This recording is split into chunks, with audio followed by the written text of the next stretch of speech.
Bien, à mon tour, je voudrais vous dire bonsoir et je remercie évidemment nos amis Paul Demunck et Charles Boulaine de leur invitation. Et je remercie l'introduction très généreuse que Paul Demunck vient de faire avant ma contribution. Alors, le titre est, il est vrai, un peu mystérieux. Distinction, compétition, accélération, la santé comme problème de civilisation. Ce titre voulait simplement mettre l'accent sur ce qui va en réalité être le fil rouge de ce que je voudrais dire, c'est que nous sommes dans des sociétés qui ont valorisé la concurrence, la compétition, plutôt que la coopération et l'altruisme, qui ont valorisé l'accélération des choses, des rythmes, au lieu de faire l'éloge du temps long et, et, et du temps libre. Et ce sont des sociétés où le couple travail-consommation a commencé à coloniser toutes les sphères de l'existence, sans véritablement laisser d'espace pour d'autres choses, y compris les activités d'autoproduction ou la convivialité. Et donc, c'est en ce sens que la santé est un problème de civilisation. Je voudrais relier les enjeux de santé aujourd'hui à des choix qu'on a faits au nom de la croissance économique et de l'augmentation des possibilités de consommation matérielle. Et ceci n'était pas inévitable et je voudrais remonter un tout petit peu dans le temps pour rappeler que la croissance a été, pendant les années, en gros, 1945-1973, c'est-à-dire ces 30 années pratiquement de croissance très forte après la Seconde Guerre mondiale, pendant laquelle l'on misait sur ce qu'on a appelé le compromis fordiste. Le compromis fordiste, c'est quoi? C'est l'idée qu'on va faire croître la croissance monétaire, qu'une partie de cette richesse que l'on produit va aller aux salariés pour récompenser les gains de productivité, à peu près un tiers va à l'État sous forme d'impôts, et puis un tiers va aux actionnaires, aux propriétaires des entreprises sous forme de profit de ces entreprises. Et pendant pratiquement 30 ans, ce schéma a fonctionné, mais peu à peu, les impacts sur l'environnement sont devenus visibles au point qu'on ne puisse plus les ignorer. Ces graphiques que vous avez sous les yeux montrent ce que les scientifiques appellent la grande accélération.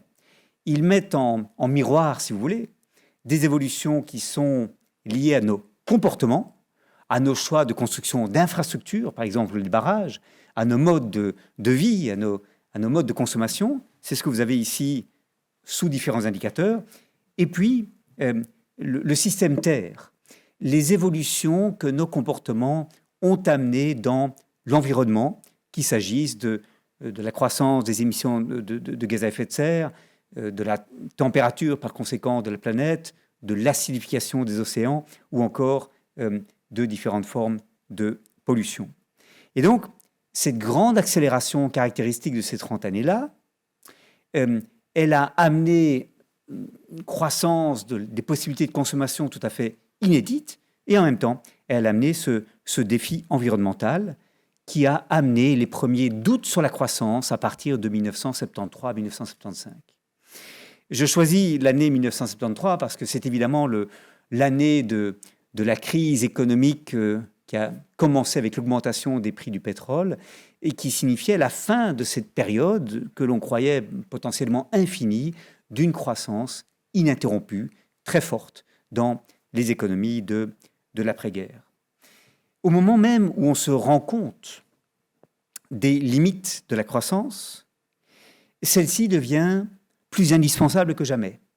En fait, au début des années 1970, on a plusieurs auteurs qui s'emparent du thème de la croissance pour la questionner, mais c'est justement à ce moment-là, avec la crise économique, avec le chômage de masse, avec la nécessité pour les États de rembourser une dette qui suppose que la valeur monétaire augmente, c'est à ce moment-là que la croissance devient plus indispensable que jamais, que nous en devenons en réalité tout à fait dépendants.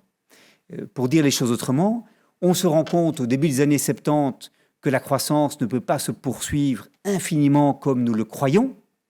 Et c'est pourtant à ce moment-là, parce qu'il faut créer de l'emploi pour lutter contre le chômage de masse, parce qu'il faut rembourser une dette publique, que la croissance paraît indépassable, que l'imagination politique n'a pas d'alternative véritablement à proposer.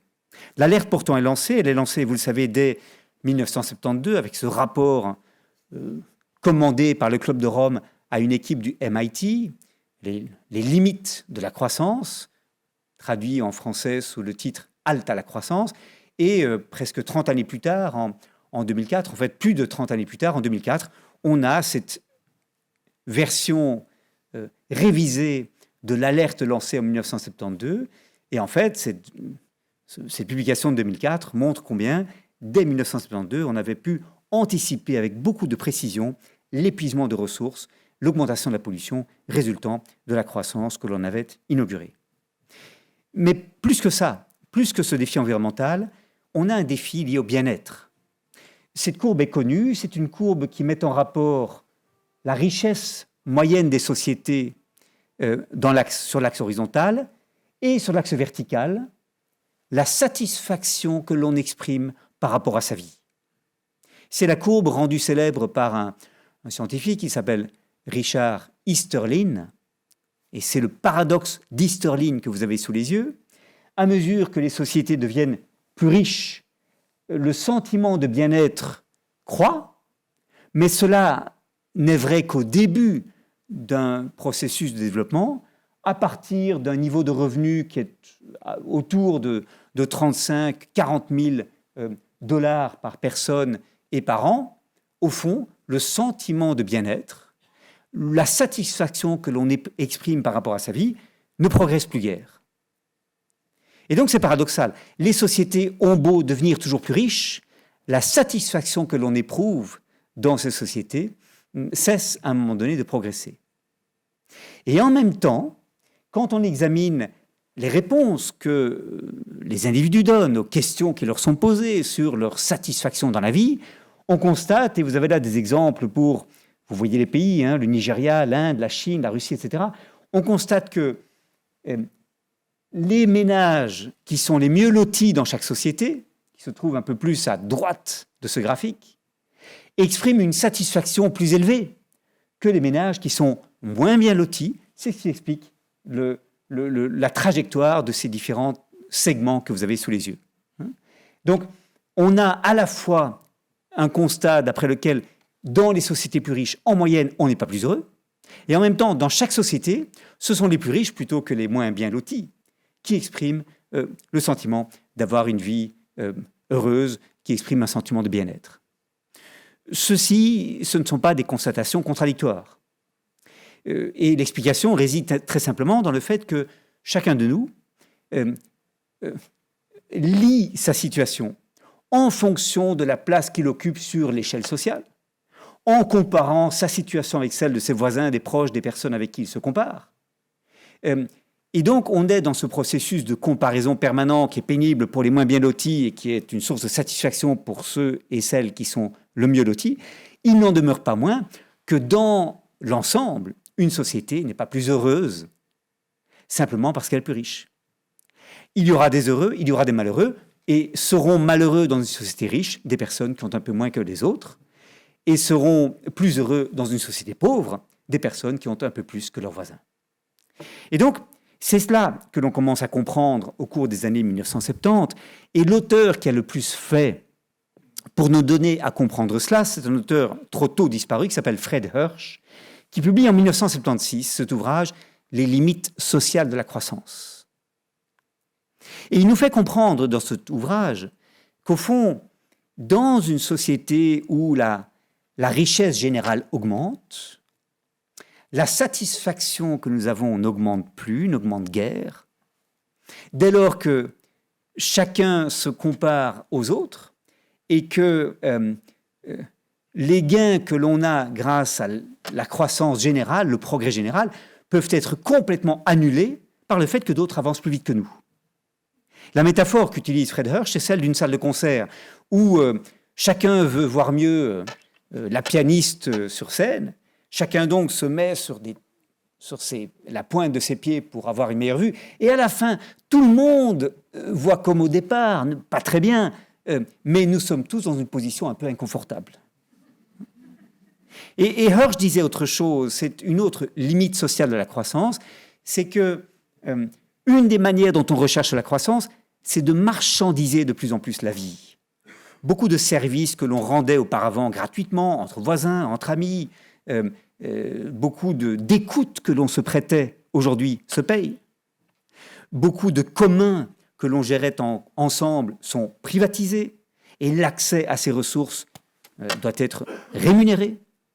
Et cette marchandisation de la vie, qui est une des sources principales de la croissance de la richesse monétaire dans nos sociétés, est également une source d'exclusion, une source de discrimination, une source de hiérarchisation entre celles et ceux qui ont plus et qui peuvent se permettre de rester dans la course, et celles et ceux qui ont moins et qui se sentent par conséquent exclus.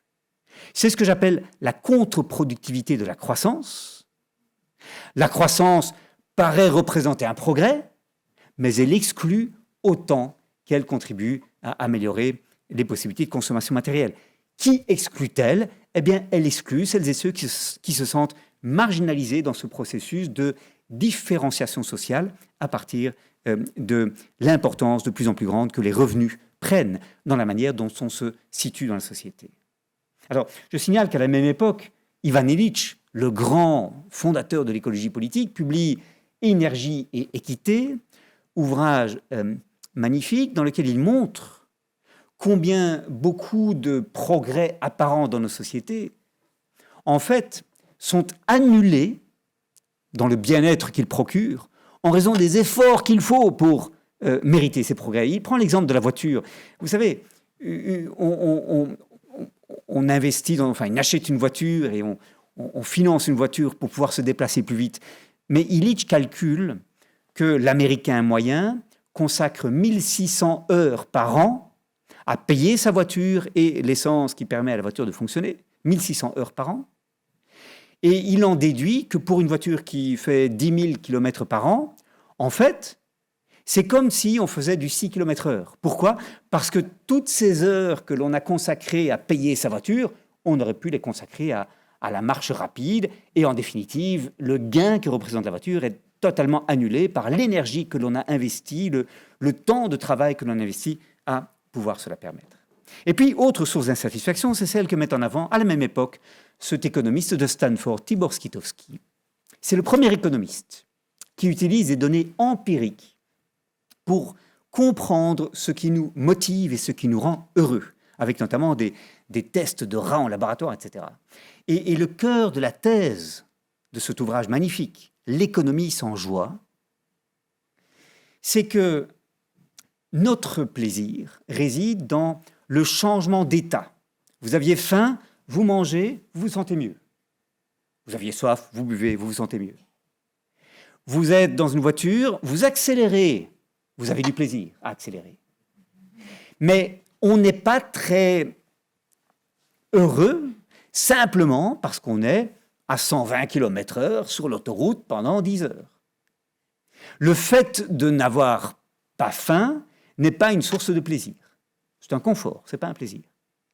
Et ce que mettait en avant Tibor Skitowski, il vise le cœur de la société de consommation, c'est qu'en fait les gens sont à la recherche d'émotions nouvelles, d'excitation, de plaisir et pas de bonheur. Pas de bonheur. Aujourd'hui, Robert Lustig, qui enseigne l'endocrinologie à l'université de Californie à San Francisco, a beaucoup travaillé sur les addictions au sucre. C'est comme ça que je l'ai rencontré en 2008. Il travaillait sur le sucre et je travaillais moi-même sur l'obésité. Et son ouvrage le plus récent, The Hacking of the American Mind, élargit son propos sur le sucre pour traiter de toutes les addictions, notamment aux réseaux sociaux, mais aussi à la pornographie, au sucre évidemment, au tabac, à l'alcool, etc. Et que montre Robert Lustig dans son travail, c'est que plus nous recherchons le plaisir, plus nous cherchons à activer le circuit de la récompense, si vous voulez, par la recherche de stimulants de la dopamine, et plus nous nous privons de la possibilité que la sérotonine fonctionne pour nous donner un sentiment de bonheur, de bien-être. Pour dire les choses autrement, plus vous recherchez l'excitation permanente de nouvelles émotions et plus vous activez le circuit de récompense, et moins vous serez capable d'avoir cette, comment dire, cette félicité, cette sagesse et cette quiétude qui est celle du bonheur véritable. Voilà. Et je crois que c'est... ils mettent en accusation, d'ailleurs, les entreprises, notamment américaines, qui stimulent le désir de toujours plus, qui nous font croire qu'on doit être malheureux parce qu'on n'a pas accès à la dernière trouvaille des ingénieurs de la Silicon Valley, et qui créent constamment des désirs artificiels, des frustrations par conséquent. Donc, voilà, au fond, toute une série d'explications de ce paradoxe d'Easterlin. Nous sommes toujours plus riches, nous sommes toujours plus ingénieux pour créer de la richesse monétaire, mais en réalité, nous sommes très peu doués pour créer les conditions du bien-être, du bonheur et finalement de la félicité. Alors, la croissance, néanmoins, inquiète les économistes et à partir des années 1980 jusqu'à aujourd'hui, un outil majeur de croissance a été la mondialisation. Et cela vous pose, comme spécialiste de santé publique, d'autres défis. À commencer par le fait que la mondialisation, instrument de création de croissance parce qu'il fallait libéraliser le commerce, attirer l'investissement, maximiser l'efficience des chaînes mondiales d'approvisionnement pour créer de la richesse monétaire, donc c'est pour ça qu'on a développé la mondialisation, créer des inégalités auxquelles il est très difficile de répondre. Vous connaissez peut-être cet économiste, Branko Milanovic, qui a fait quelque chose d'assez unique et assez difficile. Vous savez que quand on parle des inégalités dans le monde, on parle en général de deux choses différentes. On parle des inégalités au sein de chaque pays et puis des inégalités entre pays. D'ailleurs, les objectifs de développement durable, l'objectif numéro 10 en particulier, évoquent comme chose distincte ces deux inégalités-là. Et Branko Milanovic, il a fait quelque chose d'original. Il s'est dit, prenons la planète comme s'il s'agissait d'un seul État, traitons l'évolution des revenus comme si la population mondiale était une sans frontières, et voyons ce que la mondialisation a donné. Au cours de la période, en gros 1988-2008, c'est-à-dire la chute du mur de Berlin, 1989, à la grande crise financière de 2008. C'était 20 années de mondialisation extrêmement forte. Et il s'est posé la question, qui a gagné, qui a perdu? Et le résultat, c'est cette fameuse courbe de l'éléphant de Milanovic, très connue, qui montre en fait, donc il faut, j'espère me faire comprendre, c'est la population mondiale sur l'axe horizontal, les centiles, c'est donc le pourcentage le plus pauvre ici de la population mondiale, et tout à droite, les 1% les plus riches, quelle que soit leur résidence géographique, si vous voulez. Et puis, sur l'axe vertical, c'est l'évolution de leurs revenus. En moyenne, au cours de ces 20 années de mondialisation, les revenus de la population mondiale ont augmenté de 24%. C'est pas mal. La mondialisation marche en termes de création de richesse monétaire. Mais certains gagnent plus que d'autres. Ceux qui ont gagné, ce sont, je dirais, les classes moyennes émergentes, notamment dans l'Asie du Sud-Est, en Chine et en Inde. C'est le dos de l'éléphant. Ceux qui ont gagné, c'est les 1% les plus riches du monde, les grands bénéficiaires de la mondialisation, les financiers, les traders, etc. Ceux qui n'ont pas gagné, ce sont les plus pauvres, qui n'ont pas bénéficié de l'amélioration des chaînes mondiales d'approvisionnement, de la division internationale du travail, de la libéralisation du commerce. Non, ils n'ont pas gagné. Ils n'avaient pas du tout les outils pour saisir les opportunités que la mondialisation leur permet. C'est avec ces gens-là, comme rapporteur spécial sur l'extrême pauvreté, que je travaille. Et eux, la mondialisation, ils ne veulent pas en entendre parler. La croissance du PIB, vous savez, il me dit, ça ne nous intéresse pas, ça n'a rien changé pour nous, cette croissance du PIB. Et d'autres encore ont perdu, ce sont les personnes faiblement qualifiées dans les pays riches. Alors, évidemment, ils sont là dans les 80-90. Ils sont plus riches que je dirais, les habitants de l'Afrique subsaharienne qui sont plutôt dans les 20% les plus pauvres. Mais par rapport à leurs voisins et par rapport à à des travailleurs et travailleuses vers qui l'on a délocalisé des productions, ces gens se sentent déclassés. Et si vous vous posez la question de pourquoi les gens ont voté Trump en 2016 ou Brexit la même année, la réponse, elle est là, hein, elle est dans le bas de la trompe de l'éléphant. Ce sont des gens que la mondialisation a laissés de côté et qui, bien qu'ils aient un toit sur leur tête et bien qu'ils puissent manger plus ou moins à leur faim, quoiqu'il n'ait pas le choix de ce qu'ils consomment et que l'alimentation adéquate soit parfois hors de portée pour eux, ce sont des personnes qui se sentent ignorées, déclassées. Et ce sont ces personnes-là auxquelles deux spécialistes de santé publique, Angus Deaton et Anne Case, ont consacré leurs efforts récents. Vous connaissez peut-être leur livre Les morts de désespoir, hein, traduit en français en 2022 ou 2021. Leur livre est de 2020 en anglais. The Deaths from Despair. Ce qui intéresse Angus Deaton et Anne Case, c'est que pour une tranche de la population mondiale, l'espérance de vie se réduit aujourd'hui. Incroyable. Angus Deaton est un spécialiste de santé publique et il a fait l'histoire des progrès de la médecine, montrant combien l'espérance de vie avait augmenté, le taux de natalité, enfin la survie des enfants de moins de 5 ans a augmenté, etc. Mais c'est vrai encore aujourd'hui, au cours des 25 dernières années, mais ce n'est pas vrai pour une catégorie, c'est ça qui est désigné par USW, c'est les Blancs aux États-Unis. Leur espérance de vie décroît. Le nombre de morts par drogue, notamment les opioïdes, l'abus d'alcool et le suicide, a augmenté au cours des dernières années. Et en fait, quand on prend les différentes cohortes, en fonction donc de l'année de naissance, hein, vous voyez ici les différentes cohortes de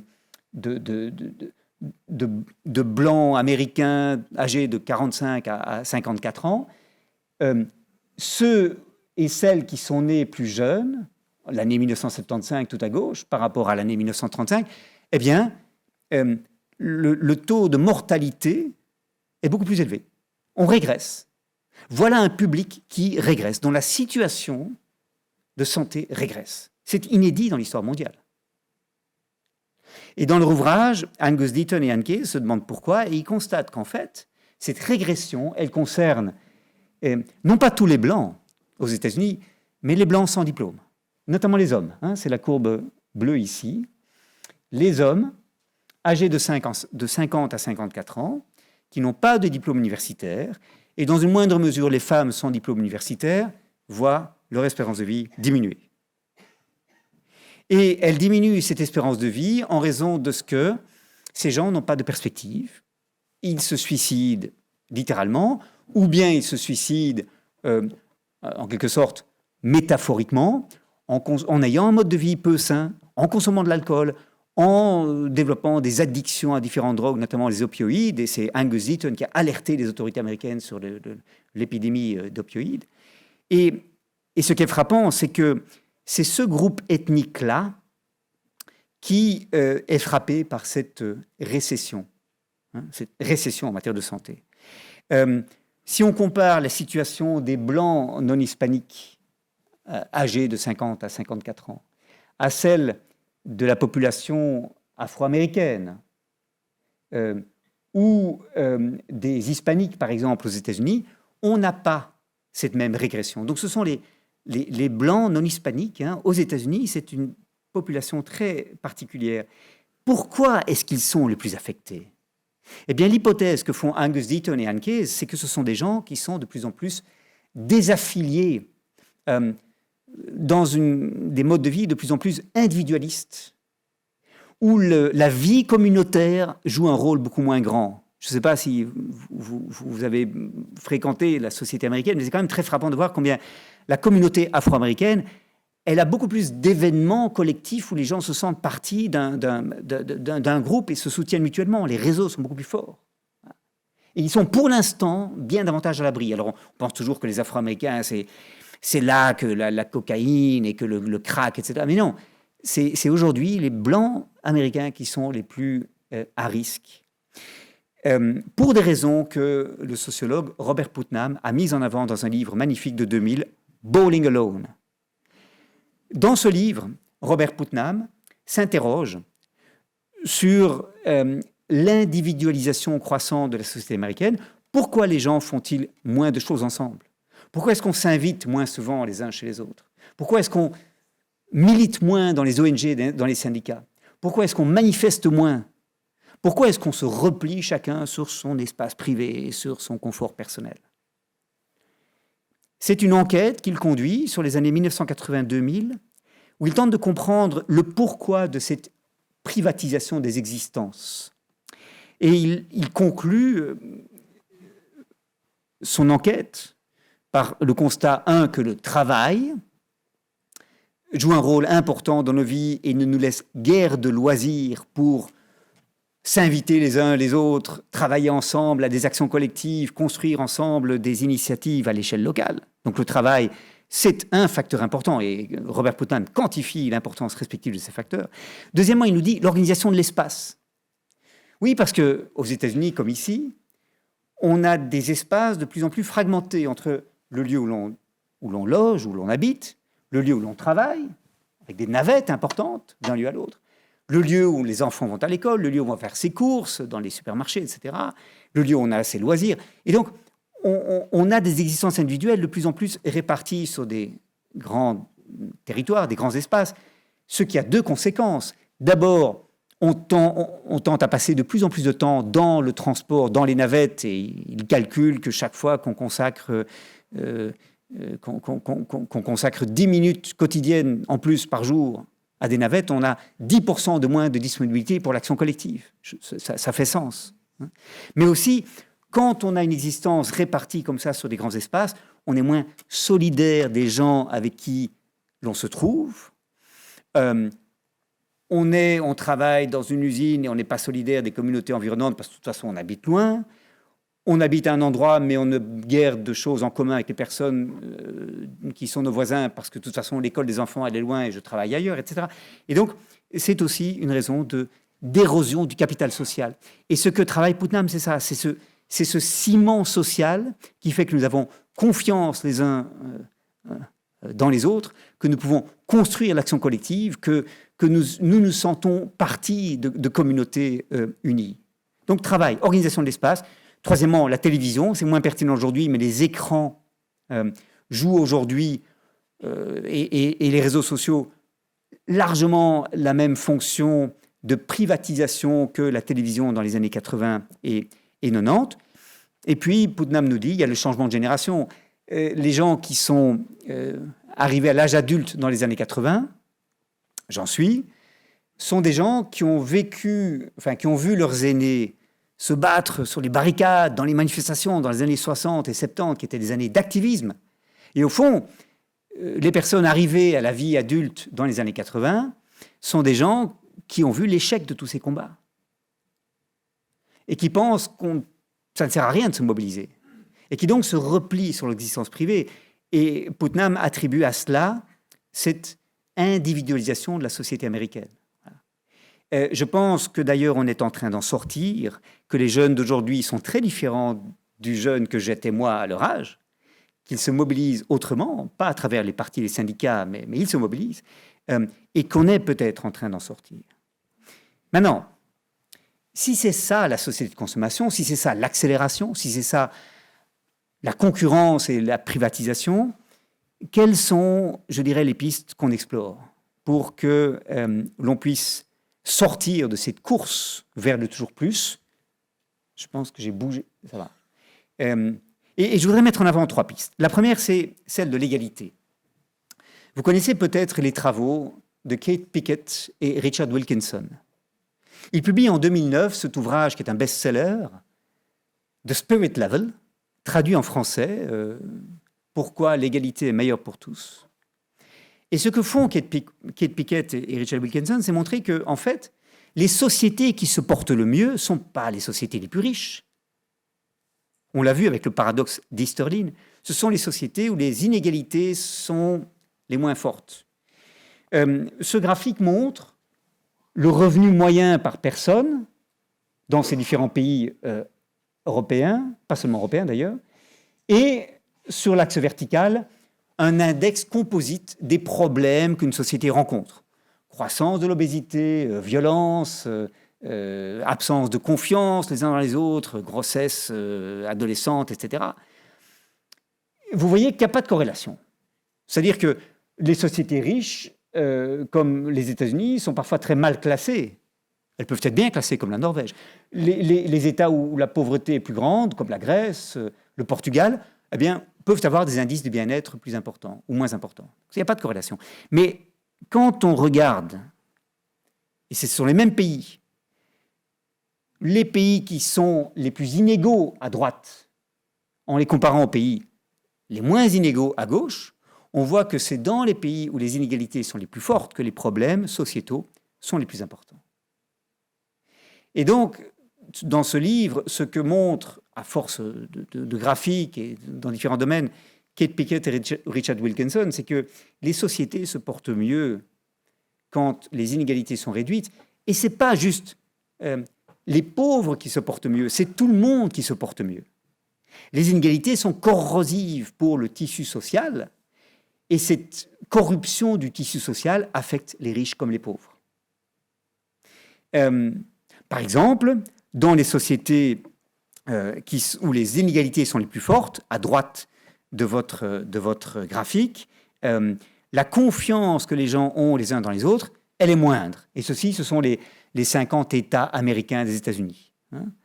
Donc, tout à droite, les États les plus inégalitaires, tout à gauche, les États où les inégalités sont les moins fortes et où la confiance entre les gens est la plus grande. D'autres chercheurs et chercheuses ont montré que dans les sociétés plus inégalitaires, je m'excuse, la qualité du graphique n'est pas très bonne ici, dans les sociétés les plus inégalitaires, comme à droite de votre graphique, vous avez une participation civique qui est moindre.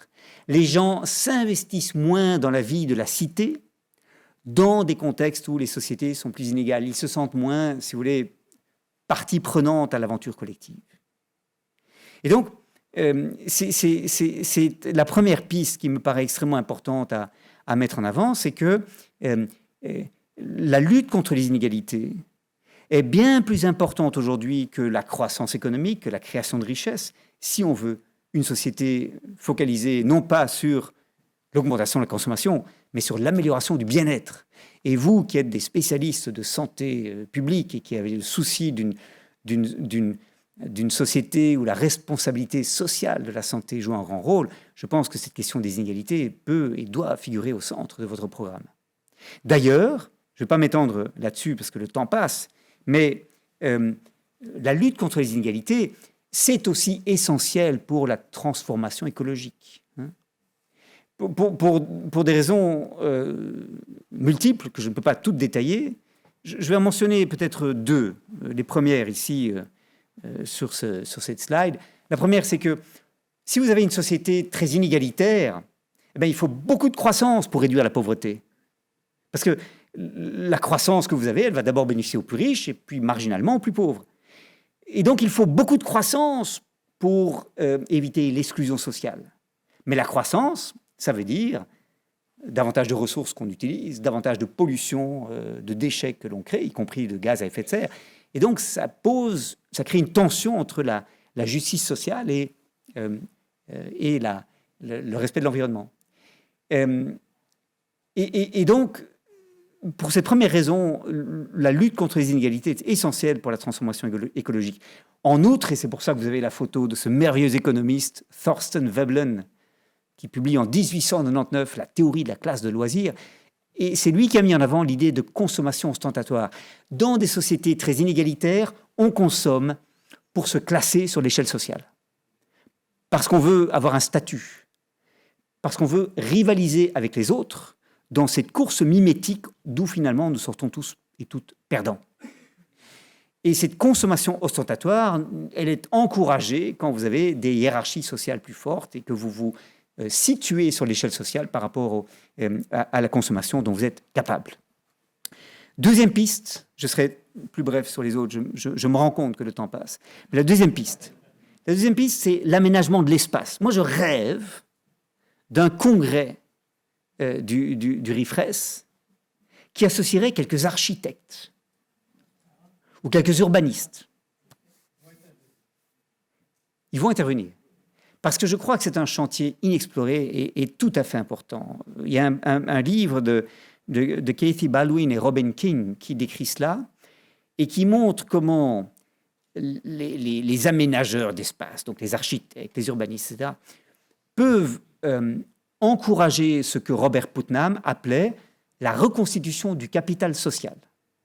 Donc le capital social, je vous rappelle, chez Putnam, c'est la confiance que l'on a les uns dans les autres, c'est le ciment qui permet aux rapports sociaux de se dérouler en harmonie, c'est ce qui fait que nous nous sentons membres d'une communauté, que nous nous soutenons comme solidaires les uns des autres dans une communauté.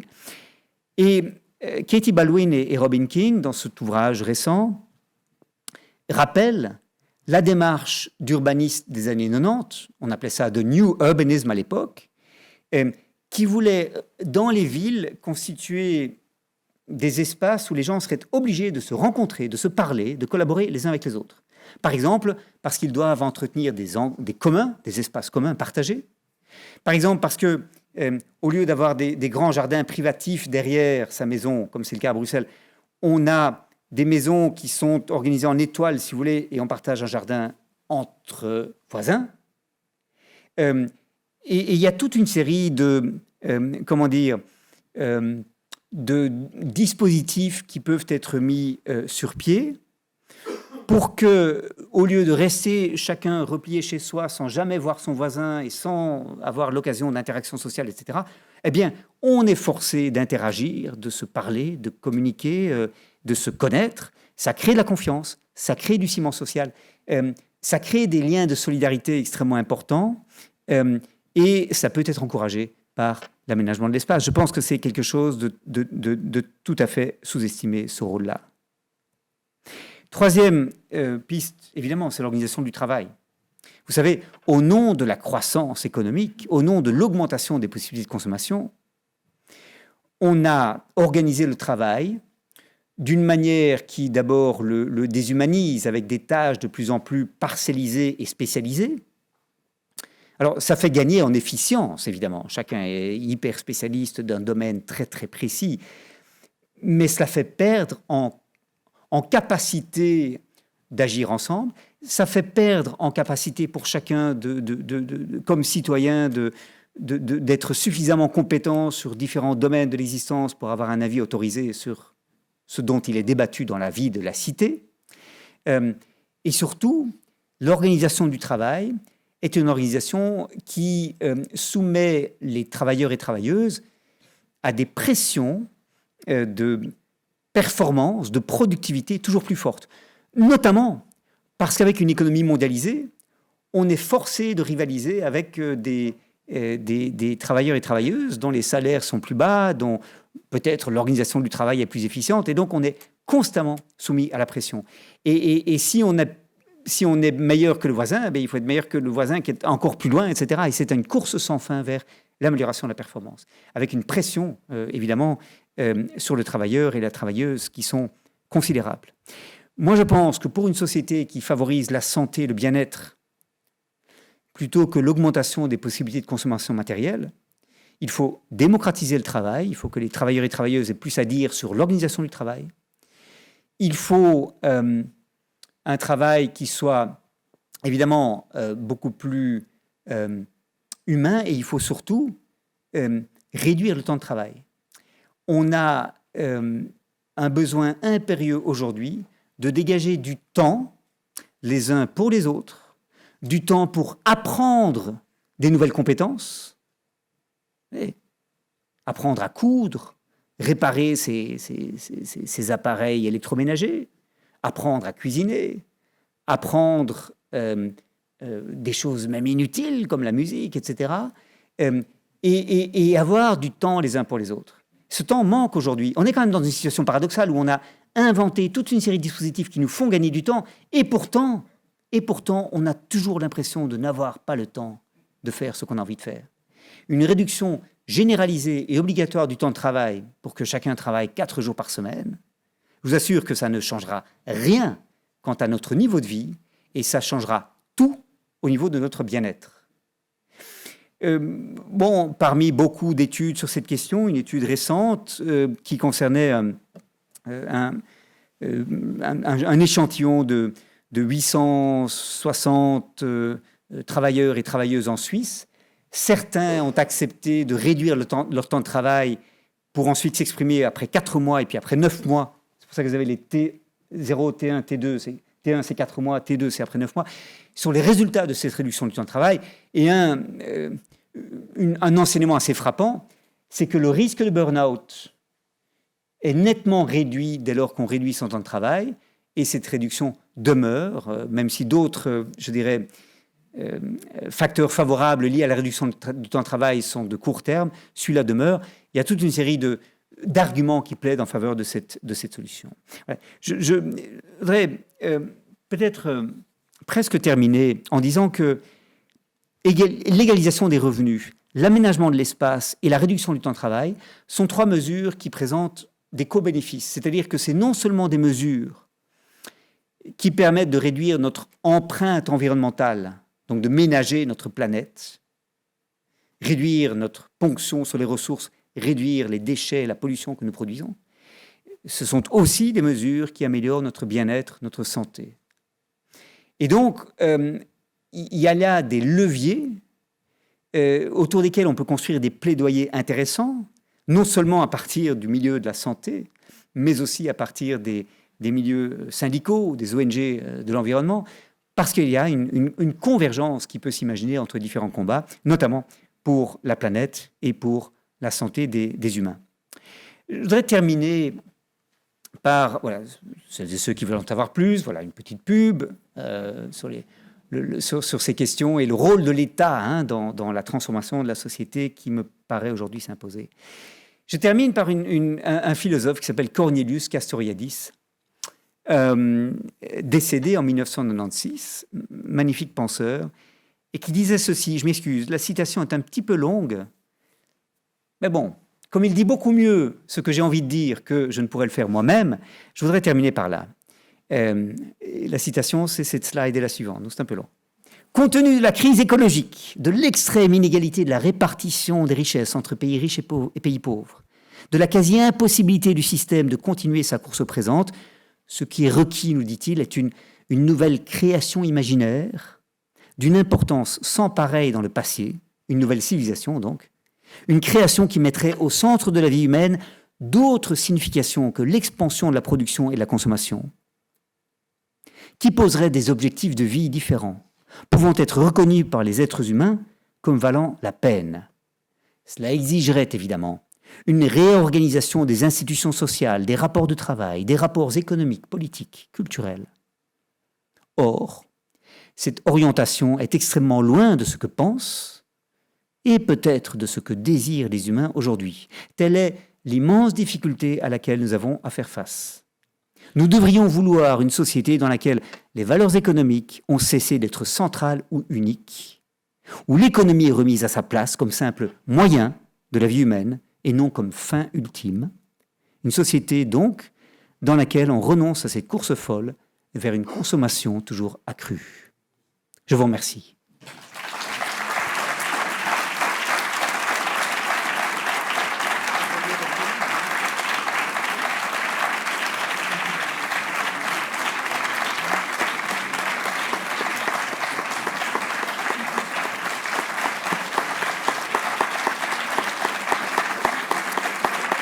Voilà. Je crois qu'on a 10 minutes, 12 minutes, 15 minutes peut-être de questions, okay, de réactions. Alors, il y a 2 micros. Je vais peut-être demander à Louis ou à quelqu'un de pouvoir distribuer les micros dans la salle. Merci, Ariane. Il y en a un autre si on a besoin. On voit le silence pendant votre intervention en disait long sur l'intérêt que vous avez suscité. Je signale que Olivier de Sutter est venu à vélo, donc il joint l'acte à la parole. Il y en a d'autres ici qui sont venus à vélo aussi, je le précise. Enfin, je parle des Bruxellois en tout cas.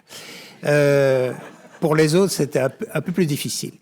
Mais voilà, merci pour cette densité de réflexion. Je me demande toujours comment un homme sent vraiment la passion de l'intellectuel, mais la passion aussi du militant. On se demande toujours comment ils arrivent à lire tout ce qu'ils nous présentent. Moi, je ne sais pas comment ils font. Enfin, voilà.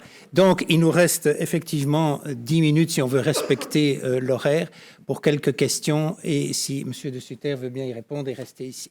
Merci, en tout cas. Alors, je ne sais pas qui veut poser la première question. Oui, il y a un micro pour... Oui.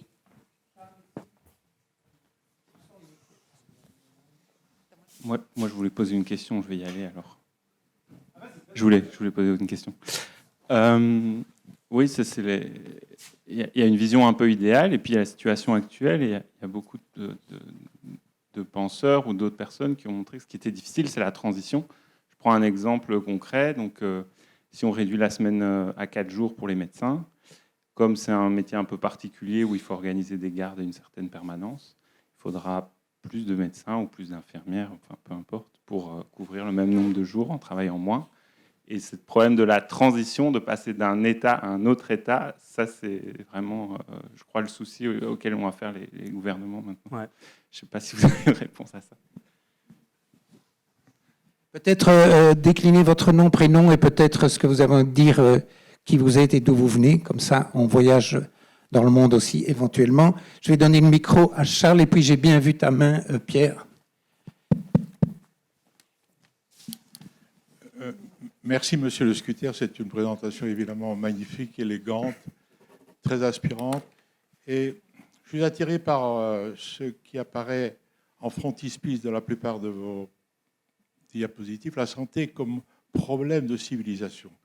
Parce que je pense que c'est peut-être un point d'entrée extraordinaire de transformation de la société. Est-ce que vous ne pensez pas que l'on pourrait trouver des consensus dans une nation et puis finalement mondialement autour de ce qui peut constituer le bien-être et que ça devienne, dépendamment de la croissance, comme vous l'avez expliqué, mais que ça devienne un horizon autour duquel on pourrait bâtir des partenariats. Donc, je vous laisse peut-être répondre déjà à ces deux premières interventions. D'autant plus volontiers que les deux questions me paraissent pouvoir être jointes l'une à l'autre. Elles sont évidemment toutes les deux importantes. Je crois que pour aller de l'état présent à une société que nous imaginons, et c'est ça la création imaginaire à laquelle Castoriadis nous appelle, il faut une gouvernance de la transition. Ça ne se fera pas d'un seul coup. Et malheureusement, nous avons un système de décision politique, un système de gouvernance qui est très largement focalisé sur la gestion du court terme, des problèmes tels qu'ils se posent, la gestion de crise. Nos gouvernements, depuis en fait des années, pas seulement depuis le Covid-19, depuis mars 2020, mais depuis des années, réagissent aux crises sans véritablement avoir une vision d'avenir. Et une transition vers une société durable qui favorise le bien-être, ça suppose de se projeter effectivement à 10, 12 ans et puis à identifier les mesures qui peuvent être prises aujourd'hui pour aller vers cette vision en mesurant l'impact de tout ce que nous faisons en fonction de cette vision qu'on se donne. Donc c'est moins une question d'architecture que de musique, si vous voulez. Ce qui compte, c'est chacune des notes sur la portée et pas juste la vision d'ensemble. Et je crois que notre gouvernance n'est pas bien outillée pour opérer ces changements. Et donc on est dans des sociétés qui sont en pilotage automatique. Et j'ajouterais ceci, c'est que dans cette société du pilotage automatique, où les gouvernants sont là pour gérer des crises, et c'est un peu ce que disait le ministre Frank Vandenbroek, pour répondre aux différents cahiers de doléances qui arrivent, mais sans vraiment une vision de long terme qui soit ambitieuse et à la hauteur des enjeux. Dans une telle situation, la croissance est un peu la solution par défaut. Elle paraît attrayante parce qu'il semble que pour résoudre nos problèmes, il faut des financements, il faut de l'argent, et donc on n'a pas de vision, mais au moins on sait une chose, c'est qu'il faut continuer à croître la richesse monétaire parce que ce sera une manière de répondre aux défis écologiques, ce sera une manière de répondre aux dépressions qui guettent les personnes ou au burn-out qui se multiplient, etc. Et donc la croissance de la richesse monétaire paraît être l'alpha et l'oméga de nos choix macroéconomiques et politiques, parce qu'on a l'impression que tout doit passer par là. Moi, je suis en train de réfléchir avec d'autres au sein des Nations Unies à l'agenda 2045. Parce qu'on est dans l'agenda 2030. 2015-2030, c'est les objectifs de développement durable. Et vous savez que l'objectif de développement durable numéro 8, c'est une croissance inclusive. OK. Mais dès qu'on a une croissance, ça veut dire que c'est un blanc-seing donné au gouvernement à faire des choix qui vont créer des inégalités, qui vont continuer à détruire la planète, etc. Et donc, nous réfléchissons, parce qu'il faut se préparer longtemps à l'avance. L'agenda des Nations Unies, c'est des trucs qui mettent des années à se décanter. En 2030, il faudra annoncer des nouveaux objectifs pour 2045, et nous espérons travailler sur l'idée d'une société post-croissance. Que sera la médecine dans une société post-croissance ? Que sera la médecine si on va vers une réduction du temps de travail et une répartition plus juste du temps de travail dans la société ? Ben, ça doit se planifier effectivement, et ça met des années à se programmer ce type de transition. Voilà. Mais aujourd'hui, on est dans une société où certains travaillent 60 heures par semaine, beaucoup trop, et d'autres crèvent de ne pas avoir de travail. Et où on a un chômage de masse, et en même temps des employeurs qui ne trouvent pas les travailleurs et travailleuses qualifiés qu'ils recherchent. Et donc, il y a vraiment un chantier énorme à faire. Il faut à la fois un droit au travail et un droit au temps libre, et une réduction généralisée du temps de travail. Une réduction généralisée du temps de travail, je crois, a beaucoup d'avantages à offrir. Voilà. Alors, je crois, et ça rejoint, Charles Boulain, ce que vous disiez, je crois que se donner un cap, ça passe par un débat sociétal sur les valeurs auxquelles nous voulons vraiment accorder la priorité. Il y a tout un mouvement autour de la question des indicateurs alternatifs de progrès, le bien-être, le buen vivir, etc. On peut trouver des indicateurs. Le problème n'est pas qu'on est en manque d'indicateurs. Le problème est que parce qu'on croit que la croissance économique, la croissance du PIB va créer de l'emploi, et parce qu'on croit que tous les problèmes sociétaux ne peuvent être résolus qu'en mettant plus d'argent dans certaines politiques, on subordonne tous les autres indicateurs à cette croissance de la richesse monétaire. Et donc, le problème n'est pas que nous n'ayons pas ces autres indicateurs, c'est qu'on manque d'imagination politique quant à la manière de véritablement aller vers une société post-croissance. Mais c'est un grand chantier compliqué. Mais je crois vraiment que la voix des médecins, la voix du secteur de la santé publique est essentielle pour montrer combien la croissance nous épuise, comme elle épuise nos écosystèmes, cette pression sur l'individu qui doit toujours accélérer, toujours être plus productif, plus compétitif, etc. Et à la fois comment des alternatives sont en fait la recette de la santé qui ne peut pas simplement se contenter de venir réparer les dommages causés par notre civilisation.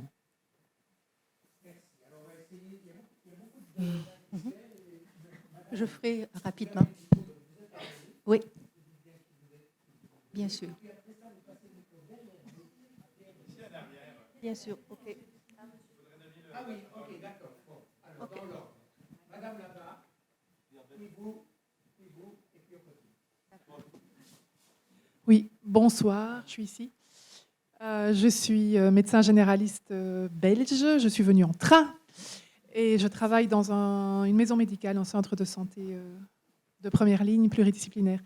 Je suis ici parce que je suis fatiguée d'être toujours en aval de tous les déterminants de santé qui s'accumulent. Et j'ai senti que dans la proposition de Frank Vandenbroek tout à l'heure, il y avait aussi... le ministère de la Santé arrive en aval aussi de tous les déterminants de santé. Et finalement, je me dis, pourquoi est-ce que la santé, la réduction des inégalités et les impacts sur l'environnement ne sont pas des questions transversales dans tous les projets de loi? Parce que c'est là qu'il faut aller, en fait. Oui. Mais tout est segmenté. Donc, voilà. Mais donc, je suis très contente de savoir qu'il y a ici des architectes et d'autres professions que nous pour travailler ensemble. Ouais. En tout cas, il y en aura un, Monsieur De Sutter, qui interviendra vendredi. Vous êtes invité, je vous invite. Paul Vermeulen, et qui est président de Urban Patient, Université libre de Bruxelles. Donc, urbanisme, climat et santé. Donc, si vous êtes intéressé et disponible, vous êtes le bienvenu. Alors, on va essayer de respecter plus ou moins l'ordre. Donc, Madame là-bas, puis Pierre Drilsma, et puis monsieur ici. Alors, je vais d'abord exprimer une petite question qui vient d'un étonnement. Oui, je me présente, Violaine Lemay, professeure de droit à l'Université de Montréal. J'ai consacré ma carrière aux façons de produire de l'égalité sociale dans tous les secteurs, tous les espaces sociaux, à partir de la règle de droit et de tous les autres savoirs. J'aimerais comprendre, parce que naturellement, j'ai adoré votre présentation. Chaque minute était un bonbon, comme on dit au Canada. Mais je n'arrivais pas à comprendre pourquoi, vers la fin, vous avez bifurqué vers les pistes les plus prometteuses, comme l'architecture, comme la reconstruction du lien social et lutter contre la désaffiliation des espaces, mais vous avez peu appuyé sur la production de la justice sociale égalitaire. Et à mon avis, c'est quelque chose qui est tout bénéfice au même plan que... Est-ce que j'ai mal compris ou c'est parce que vous avez tout simplement considéré la chose évidente? Ok, je prends les deux questions. Non, je crois que c'est une... ça me paraît tellement évident que ça ne me paraissait pas devoir être dit. Mais évidemment, mon prochain rapport à l'Assemblée générale des Nations unies va être sur la discrimination que subissent les personnes en pauvreté. Je me permets de faire d'ailleurs une petite pub. J'ai travaillé avec ATD Carmonde sur un petit film, 25 minutes, c'est pas long, où les personnes en pauvreté parlaient de leurs expériences dans l'emploi, dans l'école, enfin à l'école, dans le logement et enfin dans la santé. La manière dont ils étaient reçus, la manière dont on ne leur fait pas confiance dans le colloque entre le médecin et son patient, la manière dont on est paternaliste à leur égard, etc. C'est bouleversant, c'est très touchant. Et je crois comme vous, oui, et d'ailleurs le droit, je suis juriste moi-même, hein, donc que le droit a beaucoup à offrir, beaucoup de leviers qui sont peut-être sous-estimés. J'aime bien, à vrai dire, sortir de mes domaines de compétences. Donc voilà, c'est pour ça que j'en ai pas parlé. Mais oui, il y a les politiques sociales, évidemment. Et dans la réflexion 2045 que j'évoquais, le chantier que j'explore, c'est vraiment comment l'État-providence, l'État social peut être fondé sur une société post-croissance. Parce qu'en fait, aujourd'hui, qu'est-ce qu'on a ? On a un État social qui dépend pour sa viabilité de la croissance des richesses, parce qu'alors on peut taxer, donc on peut financer les services publics et la protection sociale. Qu'est-ce qu'on fait dans une société post-croissance ? Parce que le modèle actuel, il épuise les gens, quoi. Il épuise les gens, il ne rend pas les gens plus heureux, il ne contribue pas au bien-être, il les épuise, et pourtant il nous paraît inarrêtable parce qu'il faut bien financer les politiques sociales. Donc je pense qu'elle a un chantier tout à fait important où les juristes doivent travailler avec d'autres, hein, des économistes notamment. Voilà. Et quant à votre intervention, madame, magnifique, je crois que c'est vraiment important. Je crois que ça rejoint l'interpellation de Charles Boulain sur la nécessité de se fixer un cap et de ne pas travailler juste par piliers, si vous voulez, séparés les uns des autres.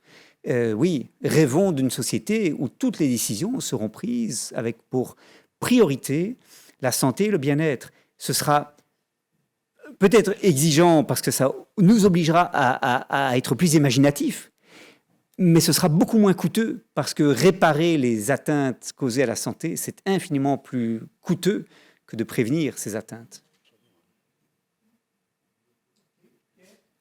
Alors, d'abord, je voudrais dire que j'ai beaucoup joui parce que je suis un vieux 68 et je vous entends faire un discours 68. C'est très rigolo. C'est mon année aussi.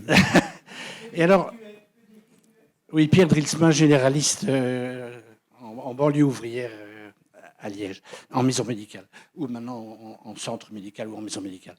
Alors, si on parle de 68 ou du mouvement hippie, on est dans la croissance heureuse. Alors c'est ça qui me fait rigoler aussi, c'est qu'à ce moment-là, on a déjà un regard critique sur cette croissance heureuse. Donc on pense que c'est pas du tout heureux. On pense qu'on est tout à fait dans le mur, déjà. C'est ça qui est peut-être intéressant, je pense aussi, dans ce mouvement-là, et où on a déjà envie de changer de civilisation. Et personnellement, je pense que la crise, enfin, ce que moi j'appelle la pseudo-crise de 73 et puis sa fille de 80, puisqu'il y a eu 2 crises pétrolières, sont des crises pseudo-pétrolières, parce qu'après, le pétrole redescendait et la situation ne s'améliorait pas. Donc, elles ont eu pour but de nous obliger à obéir à l'injonction capitaliste. Et au contraire, donc je dirais que c'est précisément ces crises qui ont fermé la gueule des révolutionnaires. Et donc je pense que maintenant, on arrive, je crois, à l'épuisement de la Terre. C'est peut-être ça qui devient intéressant, si je puis dire, c'est que les solutions, les pseudo-solutions comme la mondialisation à outrance, on n'en a plus. On ne va pas mondialiser avec la Lune ou avec Mars. Je crois qu'il y en a qui veulent y aller, mais c'est fini. Donc, de ce point de vue-là, je pense qu'on va peut-être accoucher enfin d'une autre civilisation. Mais on sait, je pense qu'on savait déjà tout à ce moment-là. Je m'excuse. Voilà. Des conférences post-conférences.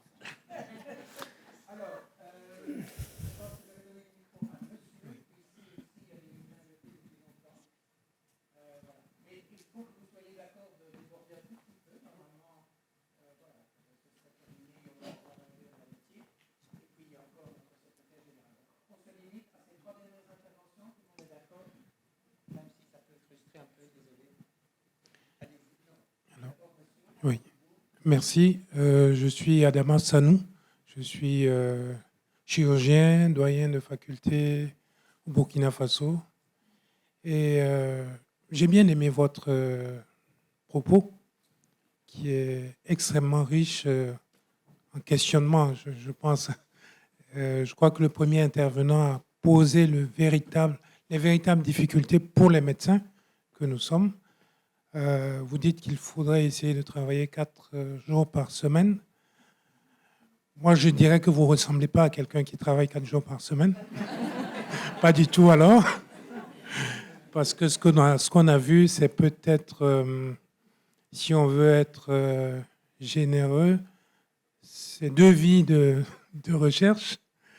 Et j'aimerais savoir ce que vous proposez en fait pour réduire le temps de travail. Parce que pour les médecins, je crois que c'est extrêmement difficile. Alors, pour la petite histoire, j'ai quelqu'un de ma famille, une belle-sœur, qui travaille dans l'immobilier et qui, depuis quelques années, parle de réduction de temps de travail. Donc, je la revois dans votre propos, mais j'ai toujours trouvé qu'elle exagérait parce qu'elle me parlait de la semaine de 4 heures de travail. Donc, c'est très loin de ce que vous avez proposé.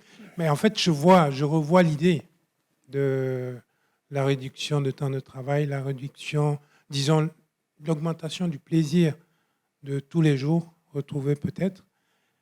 Mais j'ai l'impression que nous sommes enfermés, emprisonnés dans notre modèle de société.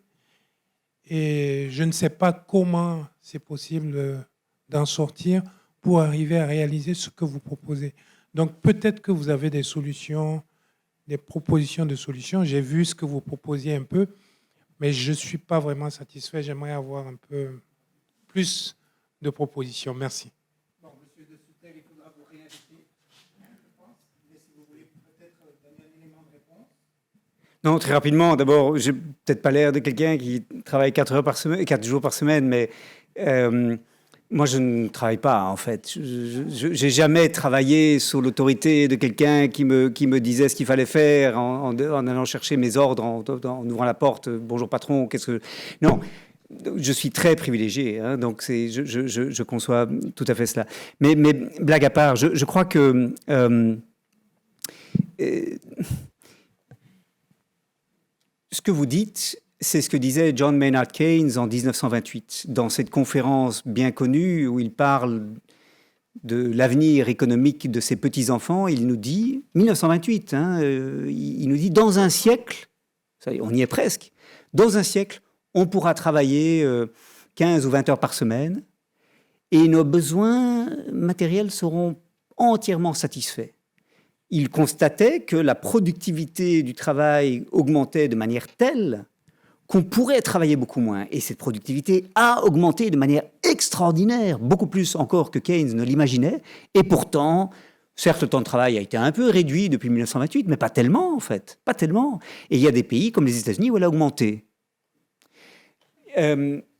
Pourquoi ? Keynes nous dit, c'est ce que vous dites, en fait, c'est que le jour où on aura libéré du temps, on aura une dépression nerveuse généralisée. Ce sont ces mots. Pourquoi ? Parce que nous avons été éduqués depuis des millénaires à penser qu'il fallait travailler, qu'il fallait travailler, qu'il fallait travailler, qu'il fallait produire et que on allait manquer de choses si on ne travaillait pas tout le temps, autant que possible. Alors, on travaille tant qu'on peut, on récupère le reste du temps, parfois même le loisir est consacré à acquérir des compétences pour devenir plus productif, etc. Et nous sommes incapables, nous n'avons pas été capables de prendre le tournant d'une société conviviale et apaisée comme nous aurions pu le faire autour des années 1955-60. La question à l'époque s'est posée, est-ce qu'il fallait ralentir? Est-ce qu'il fallait réduire le temps de travail vu les gains de productivité qui avaient été réalisés? Et la réponse a été non, parce qu'alors on aurait un appareil productif qui n'aurait plus la possibilité de découler. Il fallait donc créer de la demande, et donc les publicitaires sont entrés en jeu, et on a dit aux gens, voilà, en fait, vous êtes malheureux parce qu'on n'avait pas 2 voitures, on n'avait pas la machine à laver, etc. Et donc, on a fait le choix d'une société de consommation. C'est très délibéré, c'est documenté. Et donc, je crois qu'on a raté une occasion à l'époque d'aller vers une société beaucoup plus vivable et conviviale et je pense en meilleure santé, vraiment. Alors, voilà, comment y arriver? Moi, je crois que on est dans une situation où des personnes sont en pauvreté parce qu'elles n'arrivent pas à avoir accès au travail, où d'autres personnes travaillent au point qu'elles s'épuisent, et ce n'est pas sain. Et la réduction du temps de travail, c'est une manière d'abord d'assurer une répartition plus juste du temps de travail, mais aussi de permettre aux gens d'acquérir des compétences qui vont permettre qu'elles vont dépendre moins du marché. Elles pourront réparer des choses, elles pourront réutiliser, elles pourront partager, elles pourront construire ensemble, etc. Et les études montrent qu'une réduction du temps de travail, c'est en général une empreinte écologique moins forte. En plus, on doit voyager moins vers le travail, etc. Donc je pense qu'on a beaucoup à gagner dans cette révolution. Sur mai 68, c'est très ambigu, hein, parce que d'un côté, mai 68, c'était un moment révolutionnaire où on voulait changer la société, etc. En même temps, c'est l'explosion d'une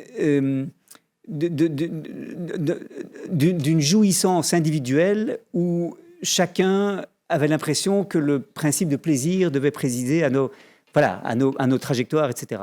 Et il y a aujourd'hui de plus en plus de sociologues qui regardent la génération 68, c'est évidemment pas vous, hein, de maison médicale dans la banlieue de Liège, mais vous savez, les cadres d'entreprises qui aujourd'hui sont à la tête de ce capitalisme des startups, c'est des gens imprégnés de la culture. Oui, si on veut. Mais donc, on a, dans l'organisation du travail aujourd'hui, on prétend répercuter l'esprit de mai 68 en disant chacun est autonome, se fixe des objectifs et vous travaillez quand vous voulez et on travaille par projet, etc. En fait, on impose une discipline par les nombres, par la performance, qui est extrêmement perverse, quoi. Et donc, ce discours de... Enfin, moi, j'adore mai 68. Je trouve que c'est fascinant ce qui s'est passé là. Mais je ne suis pas sûr qu'à l'époque, on avait... je pense que l'individualisme était la valeur... Non, peut-être. J'allais dire que l'individualisme était peut-être la valeur dominante des débats de l'époque, plutôt que l'action collective pour construire quelque chose de neuf. Mais bon. Il faut donner l'occasion aux 2 derniers intervenants de poser leurs questions. Et madame ici d'abord, pardon, Ahmed. Madame, et puis on te laisse la question finale. Alors, je sais que il est tard maintenant. Je voudrais vous remercier. Ah oui, moi je suis Sharon Hatcher, je suis médecin de famille à Saguenay pour l'Université de Sherbrooke au Québec, Canada. Donc, rapidement, c'est implicite dans votre présentation, mais quelle est la définition du bien-être? Alors, versus le plaisir. Donc, vous n'avez pas besoin de répondre ce soir. C'est sûr que c'est basé sur des études sociologiques. Je sais que vous avez une définition du bien-être parce qu'effectivement, les gens confondent beaucoup bien-être et plaisir. Les professionnels de la santé ont peut-être quelque chose, évidemment, à contribuer par rapport à cette définition. Et vous avez parlé de sérénité, de sentiment d'apaisement. Je trouve ça intéressant. Vous avez fait référence, mais je pense qu'il faut l'explorer encore plus pour avoir une vision commune vers quoi on aspire, parce que ça dérape très, très facilement. Et il me semble aussi, ce n'est pas un état statique, mais c'est d'être en action, et pas nécessairement en action pour un travail rémunéré, justement. Et cette notion de réciprocité, que je ne suis pas juste en train de recevoir. Pour être bien, je dois être aussi en train de contribuer. Donc, et de là vient ma question. Vous m'avez éclairé sur quelque chose qui, quand même, m'angoisse depuis un certain temps. Nous avons la montée du trumpisme, au Canada aussi, partout dans le monde, en fait. Nous avons des élections actuellement au Québec, où on voit ce phénomène. Et là, j'allume, au lieu de voir ces personnes, évidemment, comme des ennemis, puis des dichotomies, droite, gauche et tout ça, et de les voir comme des personnes blanches qui sont pour le capitalisme, mais de les voir, de réaliser que c'est des personnes qui sont actuellement en détresse et au bas de l'échelle. Vous m'avez beaucoup éclairé comme professionnel de la santé, peut-être une façon d'être bienveillant et d'aller d'entamer un dialogue. Ça va prendre une unité de vision et un dialogue par rapport à ce qui se passe. Je ne sais pas si vous pouvez nous aider avec ces grandes polarisations. Ça augure beaucoup de discussions dans les jours qui viennent, en tout cas, hein, ça c'est sûr. Je ne sais pas si, Monsieur de Sutter, vous voulez encore réagir, ou bien si on passe à la dernière question, ou bien réagir à ce que vient de dire Madame. La dernière question, ça je prendrai. OK, d'accord. Donc la dernière question, notre secrétaire général, Ahmed Maherzi. Bonjour, merci beaucoup pour la présentation, vraiment extraordinaire. Je pense qu'on approuve tous votre vision, votre façon de voir, et pour nous, c'est comme si en rêve, en responsabilité sociale, on se pose toujours la question de la transformation culturelle. Comment arriver à une transformation culturelle et vous donner certaines pistes. Alors, moi, je voulais aborder deux choses. La première, c'est concernant la volonté humaine. Et la Covid a montré que l'homme est capable de s'adapter à d'autres situations que ce qu'on est en train de voir. Donc, effectivement, on peut s'adapter. La preuve, on a changé nos façons de faire par le biais de la Covid, notre façon de travailler. Donc, peut-être on peut aller plus loin en pensant au bien-être. La deuxième réflexion concerne, vous avez beaucoup pisté des solutions par rapport aux inégalités au sein des pays. Mais on sait très bien que, on prend l'exemple de la Covid, les inégalités sont accentuées déjà entre les pays. Et entre les pays, ça crée même des tensions avec des migrations, des problèmes d'extrémisme. Donc moi, je voulais voir avec vous comment vous pouvez transposer votre vision maintenant par rapport aux inégalités sociales entre les pays. Et tout à l'heure, Monsieur le ministre a parlé de solidarité. C'est vrai qu'on a vu de solidarité dans les pays, mais on n'a pas vu de solidarité à l'international, par exemple en matière de Covid, en matière de vaccins, etc. Donc comment vous pouvez un peu transposer votre vision par rapport au volet international? En 30 secondes. OK.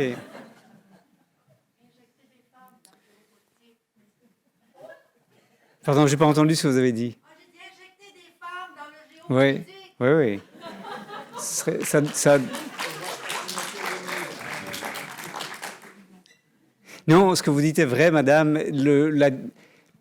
La difficulté de le dire tient au fait qu'il est très difficile de le dire sans tomber dans des stéréotypes. Et je bute toujours sur ces difficultés-là. Mais je pense que si les hommes s'interrogeaient sur leur masculinité, ce serait une très bonne chose. Et c'est peut-être un élément qui manque dans l'idée qu'on... Voilà, parce que, voilà, comme homme, avoir des émotions, avoir des larmes, surtout en public, etc., c'est pas autorisé, quoi. Et je vous assure que de plus en plus d'hommes, enfin, je ne sais pas si de plus en plus d'hommes se posent cette question, mais devraient se poser la question, en tout cas, de savoir comment on les enferme dans des rôles de manière telle qu'ils sont finalement dominés par leur domination, quoi. Voilà, je ferme cette parenthèse. Je viens à votre question et puis à l'interpellation que vous avez faite. Donc, votre question, enfin, deux questions. La première concerne les inégalités entre pays. Je crois qu'un aspect de la mondialisation, c'est qu'aujourd'hui, dans toutes les régions du monde, on se compare au miroir que les modes de vie des sociétés affluentes d'Occident présentent. Et c'est un aspect peut-être sous-estimé du mal-être que les gens ressentent. C'est qu'aujourd'hui, ils ne se comparent pas seulement quand ils sont dans les campagnes, aux gens dans les villes. Dans les villes, aux voisins qui a une voiture alors qu'ils n'en ont pas encore. Ils se comparent de plus en plus à ce qu'ils voient sur des séries mondialisées et des trucs qui sont pas représentatifs de la réalité quotidienne que vivent les gens dans les sociétés riches, mais qui sont le miroir que l'on présente aux populations du monde. Donc, je pense que c'est extrêmement problématique. Il y a un très beau film d'un réalisateur qui s'appelle Jérôme Lemaire, qui s'appelle « Le thé ou l'électricité », et qui parle de la manière dont un village marocain a été connecté au réseau électrique. Avant ce village, que faisaient les gens le soir? Ils se réunissaient, ils discutaient entre eux, ils buvaient le thé, ils partageaient des histoires, et il y avait beaucoup d'intergénérationnel et de dialogue. On amène l'électricité, voilà 1 ou 2 familles sur les 15 villages qui ont la télévision. Chacun reste chez soi, regarde la télévision, et à la télévision, que voit-on? On voit des jeunes femmes qui dansent sur des trucs dans des bars, etc. Voilà, les divorces sont augmentés, les jeunes et les vieux ne se parlent plus, on ne transmet plus les histoires comme avant. C'est dramatique, quoi. Et Jérôme Lemaire a suivi cette transformation sur 5-6 ans, fascinant. Et je pense qu'à l'échelle mondiale, on subit cela. Voilà. Alors là, j'essaie de gagner du temps parce que j'oublie la première des 2 remarques que vous faisiez. Juste un mot-clé. C'est par rapport à l'adaptation. Oui, je crois qu'on sous-estime, vous avez raison, l'exemple du Covid est un bon exemple, mais je crois qu'on sous-estime notre capacité à accepter des transformations. Les psychologues mettent bien en lumière ce qu'on appelle le biais du statu quo, c'est-à-dire qu'on attache beaucoup plus d'importance à ce qu'on possède déjà, à la situation qui est la nôtre, qu'à ce que l'avenir pourrait nous amener en cas de transformation. C'est ce que Daniel Kahneman, notamment, met en avant, hein, ce psychologue qui s'est vu décerner le prix Nobel d'économie en 2011. C'est l'idée que nous sommes irrationnels parce que nous croyons que... on a peur du changement et du risque que le changement amène. Et en fait, quand on impose le changement, parfois les gens s'habituent.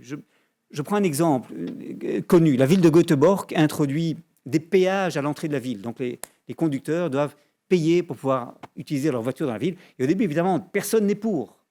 Personne n'est pour. Si on avait voulu faire voter cette mesure, les gens auraient voté contre. Mais quelques mois, même pas 1 an après l'introduction de la mesure, chacun s'était habitué, parce qu'on avait découvert qu'en fait, les transports en commun, ça existe. Le plaisir du vélo, peut-être. Les gens qui continuent à aller en voiture se rendent compte qu'en fait, il y a moins de voitures, et donc c'est beaucoup plus fluide, etc. Et la mesure a fait consensus. Mais il a fallu l'imposer avant que les gens ne découvrent en fait les bienfaits qu'elle pouvait amener. Et je pense que c'est quelque chose que nous devons effectivement garder à l'esprit, c'est que une des difficultés que nous avons à transformer nos sociétés, c'est ce biais du statu quo et le confort que les gens trouvent dans la perpétuation de leur routine, quoi. Mais quand ces routines nous amènent dans le mur, il faut peut-être se poser la question de savoir comment les rompre. Voilà. Merci de votre interpellation. En fait, je crois que la notion de bien-être n'est peut-être pas si facile que cela à définir. La plupart des études auxquelles j'ai fait référence partent du sentiment subjectif que les gens expriment, est-ce qu'ils sont heureux dans leur vie, subjective well-being, mais ce n'est pas une notion vraiment scientifique, quoi. Alors, il y a sans doute lieu de définir des indicateurs plus précis si ce bien-être doit servir de boussole pour l'orientation des politiques publiques, c'est vrai. Ne fût-ce que parce que si on prend pour appui seulement ce que les gens disent de leur situation, il y a le biais du statu quo, et puis il y a le phénomène d'adaptation. C'est-à-dire que les gens qui subissent une situation désagréable, parce qu'il est coûteux psychiquement d'être malheureux, ils vont finalement se faire une raison. les gens qui habitent dans des endroits où il y a tout le temps des avions qui passent à partir de 5 heures du matin jusqu'à minuit, ils finissent par s'habituer et finalement, ils vont arrêter de déplorer cela. Et finalement, le sentiment de bien-être qu'ils expriment ne correspond pas véritablement à ce qui potentiellement nuit à leur santé, quoi. Donc c'est effectivement un critère ambigu à utiliser. Je sais que je n'ai pas répondu à tout ce que vous avez dit, mais on n'a pas vraiment le temps de tout débattre. Voilà. Alors, vos chaleureux applaudissements encore une fois pour Monsieur de Sutter, s'il vous plaît. Très fort, merci infiniment. Merci infiniment.